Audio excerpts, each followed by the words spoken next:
Alright, man, what a crazy time to be a Final Fantasy VII fan. Last week we had so much information come out, from a new trailer to info dumps. There's so much that we gotta go over and talk about in this video, including that hooded man from the Rebirth trailer. We have some more theories on who that could potentially be. We've got official sales number information on Final Fantasy VII Remake and Integrate, some details on the exclusivity window, and yes, Rebirth has officially been announced for Tokyo Game Show. So if any of that sounds cool to you, feel free to click the like button, smash the subscribe button with a Hell's Gate in honor of Sephiroth. If you'd like to stay up to date not only with Final Fantasy news, but gaming news in general, I always appreciate it when people click the like button, subscribe, and leave comments. It's nice to get a dialogue started in the comments. So before we get to the Final Fantasy stuff, I do want to bring up two other games very quick that we saw in the State of Play. That's Resident Evil 4 Remake and Baby Steps. Now, if you haven't played Resident Evil 4 Remake, what are you doing?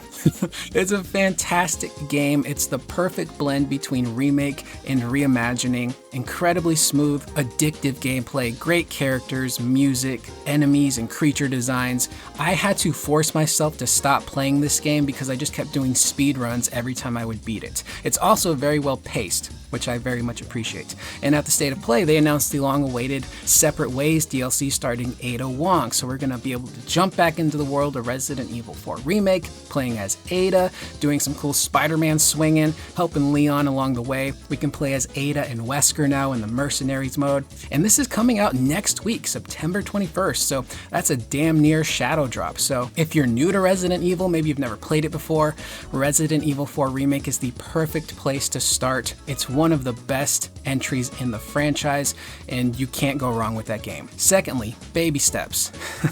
I laughed my ass off during this entire trailer. I appreciate stupid, goofy, fun humor, and that's what this trailer was. Trying to see the main character walk and fall over and hearing his dialogue was just cracking me up, especially when they started talking about the grappling hook. I'll just grapple that fucker. Oh yeah, I'll just grapple that fucker with my grappling hook. Yeah, no worries, just grapple that fucker. I'll just grapple that fucker. This is from the makers of QWOP and Getting Over It, which are really two big games that kind of entered the cultural zeitgeist. They're known for their weird-ass physics and humor, so that game in particular really caught my eye, and I just couldn't help but laugh, and I wanted to bring those two up in particular. But now that that's out of the way, let's get to Final Fantasy VII. So starting off first with that hooded man, I did a breakdown trailer for the newest trailer for Rebirth, and in that video we see a hooded figure at the Rufus inauguration ceremony. In my video I speculated that maybe this could be Reeve watching from afar, keeping an eye on Rufus, or perhaps it could be Cid. Cid has beef with Shinra, so it would make sense that he'd want to see what's going on with the company at this parade. But I didn't think of this next theory until I went to bed and woke up the next day, and I also had a viewer chime in on this same exact theory. And this comes to us from Henry Montez 3626, and they also postulate that perhaps this person is Glenn from the First Soldier. Now, if you look at Glenn's appearance in the Ever Crisis trailer, I believe it's the second to last one, he looks very similar to the hooded man in the Rebirth trailer. Their hoods and robes are a little bit different, but the facial hair is very similar. It's just more pronounced and fuller in Rebirth. So it's a potential that this is Glenn. And from what I've heard, Glenn and his crew in Ever Crisis are very well received. I personally really like him so far, based on what I've played in Ever Crisis, so having him show up could be a really interesting wrench in this story. Another possibility, this is from That Being Said, they think that maybe this is Genesis. So Genesis perhaps rapidly aging, maybe he decided to grow some facial hair because he was kind of a lame character. Let's be honest, he was a lame character. He was annoying, constantly talking about Loveless and Crisis Core, and one way you can make a character at least look cool is give them facial hair. So maybe he decided to grow his facial hair out, maybe he's keeping an eye on Shinra as well from afar. We don't know. The last person I think this could be is Barrett's old friend, Dyne.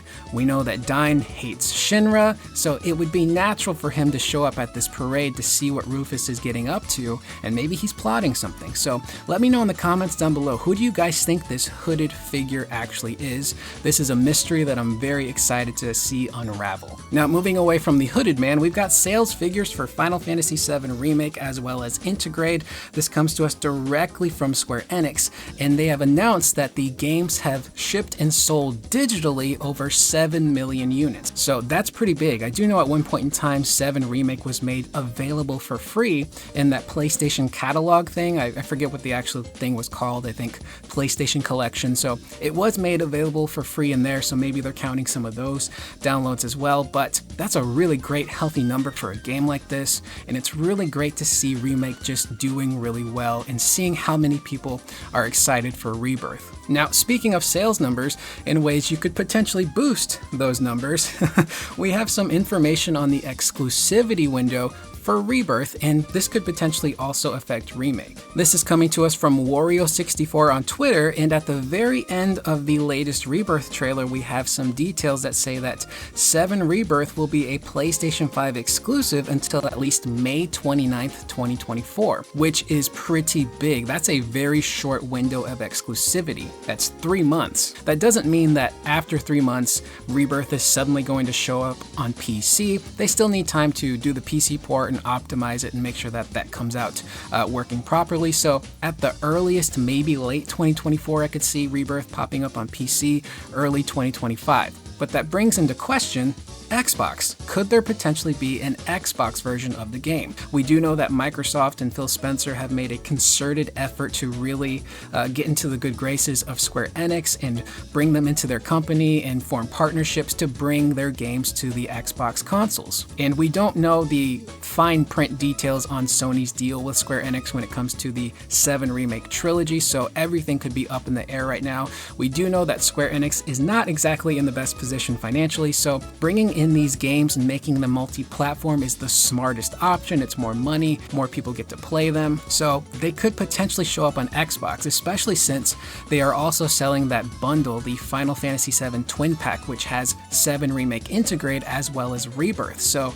if they announce that for Xbox, it's the perfect entry point for fans to get both games, so you're not missing out on any of the story. So I don't know when. It might be a PC situation where it's late 2024 or early 2025, but the point is, this is a very small window of exclusivity. So the more people that get to play these games, the better. I will always say that, so you can really boost up those sales numbers as well for 7 Remake. You could potentially hit 10 million, which is exciting. And last but not least, let's go ahead and do our final check-in with Final Fantasy VII at this year's Tokyo Game Show, because it was officially announced on Friday that yes, the game will be at Tokyo Game Show. So we got some cool stuff. It's going to have its own special presentation and panel. It's going to be taking place on Saturday the 23rd at 1 in the afternoon. Now that's Japan Standard Time. So I believe Japan is 14 hours ahead of us. So for me, I'm in the Central Time Zone, so I think this panel will take place at 11 p.m. that Friday, so the 22nd. I hope I got that right.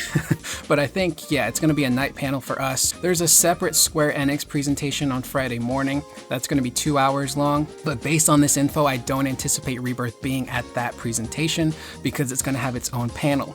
Now, this panel will have apparently a musical performance from Nota Crystal. It's going to have its own MC, and then Yoshinori Katase, Naoki Hamaguchi, and Tetsuya Nomura will be there. However, Nomura will be there in voice only. He is the voice of God, so he won't be at the panel itself. Now, what's really exciting, and this comes to us from Audrey on Twitter, is that TGS apparently will have 2 different demos that you can play for Rebirth. That's the Sephiroth and Cloud flashback, as well as the demo that allows you to explore Junon. So that is super exciting. I'm very curious to see what footage is going to come out from that, and if people will be able to capture their own footage and upload it for people to watch on YouTube. Now, I don't remember if the TGS 2019 presentation had English VO or subtitles. I don't think it did, so this entire thing is most likely going to be in Japanese, so we're just going to be watching gameplay and then having to wait probably for translations to hit the next day or the day after. So this is exciting. Its own panel, battle and its own presentation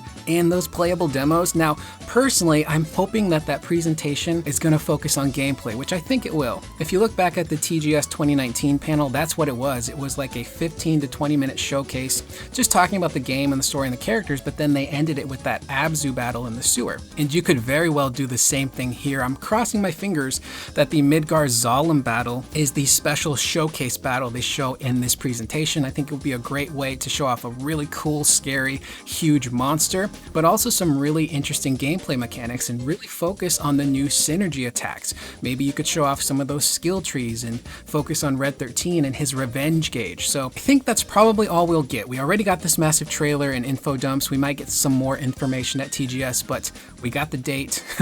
We got an incredible trailer.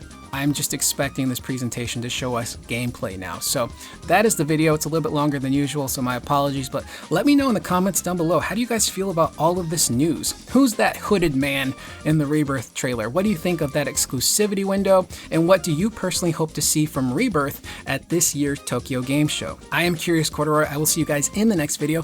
Please remember to always be excellent to one another.